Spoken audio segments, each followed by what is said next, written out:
اللہ کے رسول فرماتے کہ وہ اللہ کی رحمت کے بنا کوئی بھی انسان جنت میں نہیں جا سکتا، صرف اعمال پہ۔ اگر ہمارے اعمال کے ذریعے ہم صرف جنت میں جائیں گے تو ایک بھی انسان دنیا میں جنت میں نہیں جائے گا۔ ایک صحابہ اللہ کے رسول سے پوچھتے، یا اللہ کے رسول کیا آپ بھی؟ تو وہ کہتے ہاں میں بھی۔ جب اللہ کے رسول جو سب سے بہترین انسان ہے، سب سے بہترین مثال ہے ہمارے لیے، وہ اللہ کے رحمت کے بنا جب نہیں جا سکیں تو ہم کیا ہے؟ اسی لیے اللہ کی رحمت ہے، وہ رحمان اور رحیم، اس لیے ہم بچ گئے۔ تو صرف لپ سروس سے کام نہیں چلیں گا۔ میں مثال دیتا ہوں، آپ بیمار ہوتے ہیں تو بیمار ہوتے تو کس کے پاس جاتے ہیں آپ؟ ڈاکٹر کے پاس۔ آسان سوال، آسان جواب، اس کے لیے کوئی ریوارڈ نہیں۔ آپ جاتے ڈاکٹر کے پاس، ڈاکٹر آپ کو پرسکرپشن دیتا ہے، 3 بار دوا لو، صبح کو بریکفاسٹ کے بعد، ناشتے کے بعد دوا لو، دوپہر کو لنچ کے بعد دوا لو، اور رات کو ڈنر کے بعد دوا لو۔ آپ گھر پہ واپس آتے، صبح کو ناشتے کے بعد پرسکرپشن پڑھتے، مجھے دوا لینا ہے ناشتے کے بعد، اور بند کر لیتے۔ دوپہر کو پھر سے کھولتے کہ مجھے دوا لینا ہے لنچ کے بعد، پھر سے بند کر لیتے۔ پھر ڈنر کو پھر سے کھولتے، پھر سے پڑھتے، لیکن دوا نہیں لیتے۔ کیا آپ کی بیماری دور ہوگی؟ وہ ہم مسلمان کرتے، پڑھ لے ختم قرآن، لیکن قرآن پہ عمل نہیں کر رہے۔ اب ڈاکٹر آپ کو پرسکرپشن دے گا، اللہ سبحانہ و تعالیٰ سارے ڈاکٹروں سے اونچا ہے، وہ ہمارا خالق ہے، ہمارا رب ہے، ہم اس کا پرسکرپشن قرآن مجید، یہ ساری انسانیت کے لیے اللہ سبحانہ و تعالیٰ کا سب سے آخری پرسکرپشن ہے۔ کیونکہ میں ڈاکٹر ہوں، میں میڈیکل لینگویج میں بات کر رہا ہوں، کون مجھے فتوے مت لگانا بھائی، میں اردو زبان میں کمزور ہوں، بولیں گے ذاکر بھائی کہتے ہیں پرسکرپشن ہے۔ یہ اللہ سبحانہ و تعالیٰ کا، ہمارے خالق، ہمارے مالک کا پرسکرپشن ہے، آخری پرسکرپشن ہے سارے انسانوں کے لیے۔ اس کو پڑھو، اس کے اوپر عمل کرو، انشاءاللہ آپ ہدایت پائیں گے۔ اور اللہ تعالیٰ فرماتے ہیں سورہ ماؤن میں، سورہ نمبر 107 آیت نمبر 4 سے 7 میں، کہ وہ لوگ ہیں جو نماز صرف دکھانے کے لیے پڑھتے ہیں، جو نماز میں غفلت کرتے ہیں۔ فَوَيْلٌ لِّلْمُصَلِّينَ الَّذِينَ هُمْ عَنْ صَلَاتِهِمْ سَاهُونَ الَّذِينَ هُمْ يُرَاءُونَ وَيَمْنَعُونَ الْمَاعُونَ۔ وہ لوگ جو نماز میں غفلت کرتے ہیں، وہ لوگ نماز جو صرف دکھانے کے لیے پڑھتے ہیں اور اپنے پڑوسی کو مدد بھی نہیں کرتے، ان لوگوں پہ لعنت ہے۔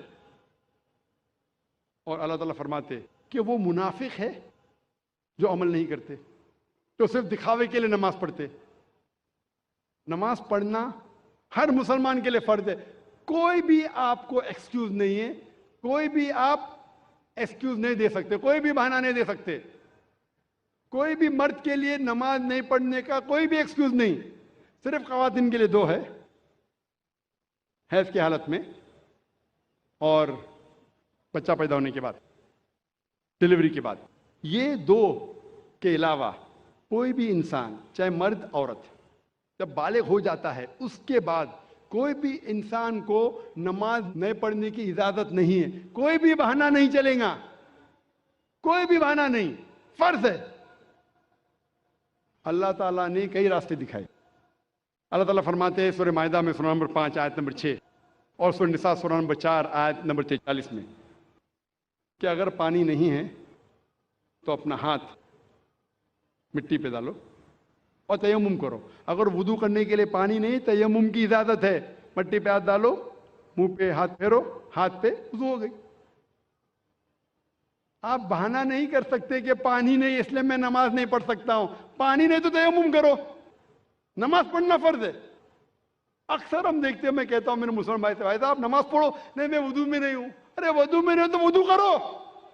نہیں وہ کیا ہے، میں جا رہا تھا نا تو وہ سڑک پہ چھینٹے پڑے تو میری قمیض گندی ہو گئی۔ ارے گندی ہو گئی تو دھو۔ بہانے مسلمان بہانے بناتے۔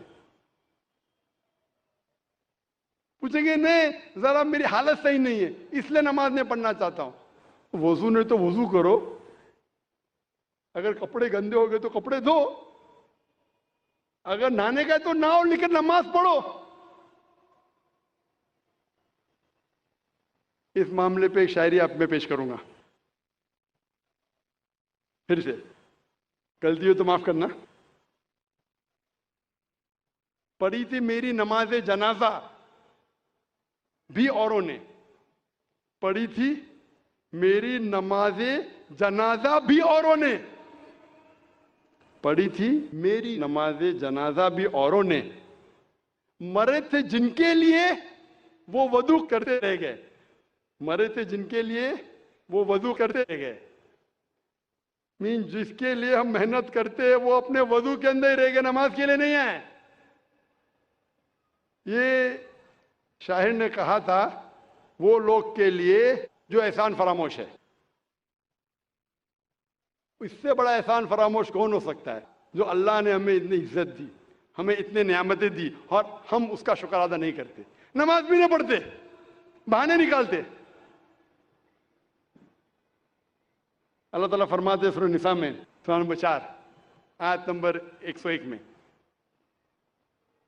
کہ اگر آپ سفر کر رہے تو آپ نماز کم کر سکتے, آپ قصر کر سکتے.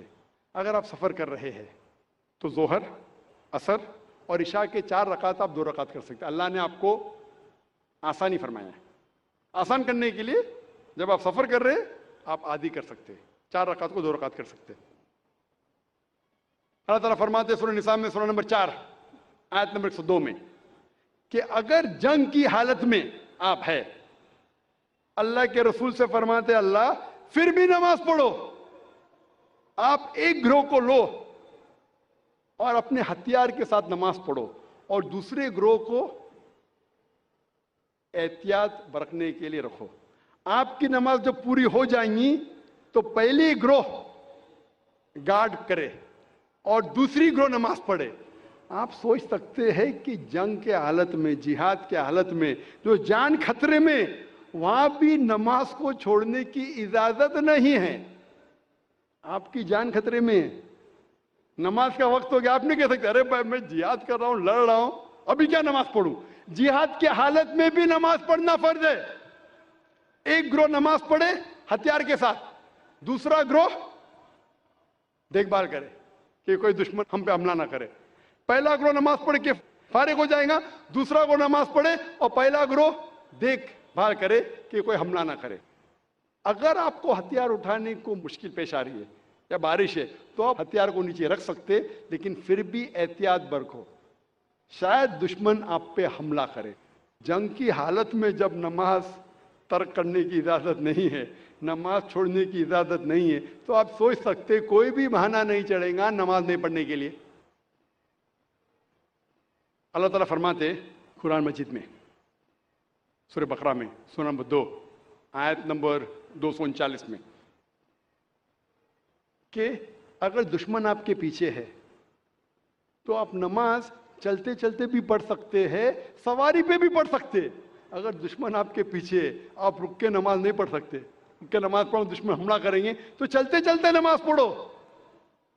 سواری پہ, اونٹ پہ, گاڑی میں نماز پڑھ سکتے, لیکن جب آپ محفوظ جگہ پہ پہنچو تو پھر آپ جس طریقے سے اللہ کے رسول نے فرمایا اس طریقے سے نماز پڑھو.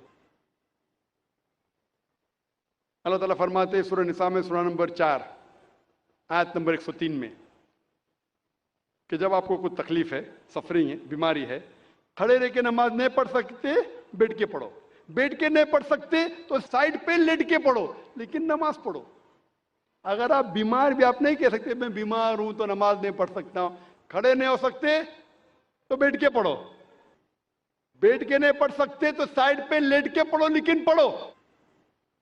اللہ کے رسول فرماتے صحیح بخاری میں جلد نمبر 2 حدیث نمبر 218 میں ایک شخص جس کو ہیمورائڈز ہوتا ہے, پائلز ہوتا ہے, وہ آتا اللہ کے رسول کے پاس, اور اللہ کے رسول فرماتے کہ اگر آپ نماز کھڑے ہو کے نہیں پڑھ سکتے تو بیٹھ کے پڑھو, بیٹھ کے نہیں پڑھ سکتے تو کم از کم سائڈ پر لیٹ کے پڑھو. اللہ پھر سے پیغام دہراتے سورہ ال عمران میں سورہ نمبر 3 آیت نمبر 191 میں کہ آپ اللہ کو یاد کرو، نماز پڑھو کھڑے ہو کے، بیٹھ کے، سائڈ پہ لیٹ کے۔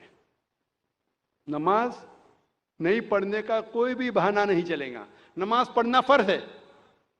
اللہ تعالیٰ فرماتے سورہ مائدہ میں سورہ نمبر 5 آیت نمبر 55 میں، آپ کے دوست صرف وہ ہے، آپ کے دوست صرف اللہ اور اللہ کے رسول ہے، اور وہ مومن جو نماز قائم کرتے ہیں اور زکوٰۃ دیتے ہیں۔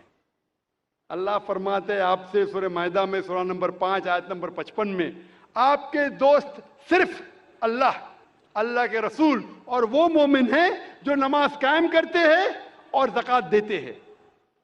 جو لوگ نماز نہیں قائم کرتے اور زکوٰۃ نہیں دیتے وہ آپ کے دوستوں میں سے نہیں ہیں۔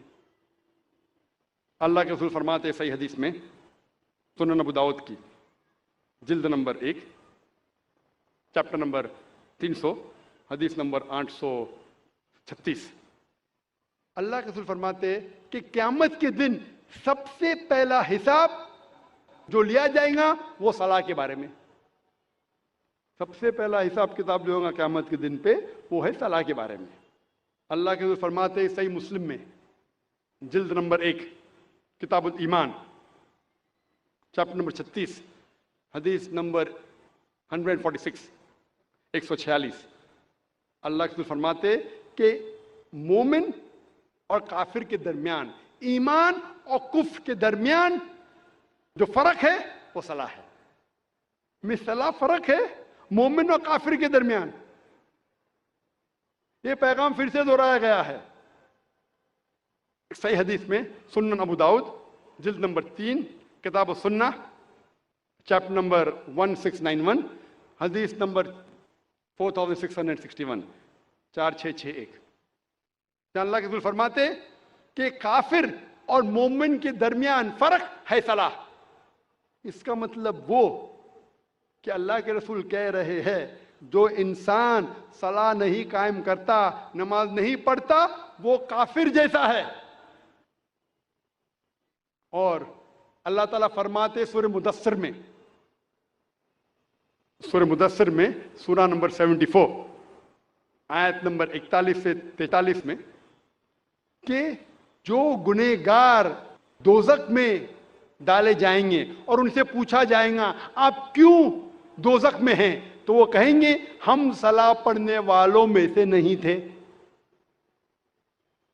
ابراہیم علیہ السلام دعا کرتے ہیں سورہ ابراہیم میں سورہ نمبر 14 آیت نمبر 40 میں، اے میرے رب مجھے صلاح قائم کرنے والا بنا اور میرے بچوں کو بھی صلاح قائم کرنے والا بنا۔ قرآن مجید میں دعا ہے سورہ بقرہ میں سورہ نمبر 2 آیت نمبر 201 میں، ربنا آتینا فی الدنیا حسنتوں وفی الآخرتی حسنتوں وقنا عذاب النار۔ اے رب ہمیں اچھے چیز دے، ہمیں کامیابی دے اس دنیا میں اور آخرت میں، اور ہمیں دوزخ کی آگ سے بچا۔ تقریر ختم کرنے کے پہلے اور قرآن کی آیت تلاوت کرنے کے پہلے میں پھر سے ایک شاعری کہوں،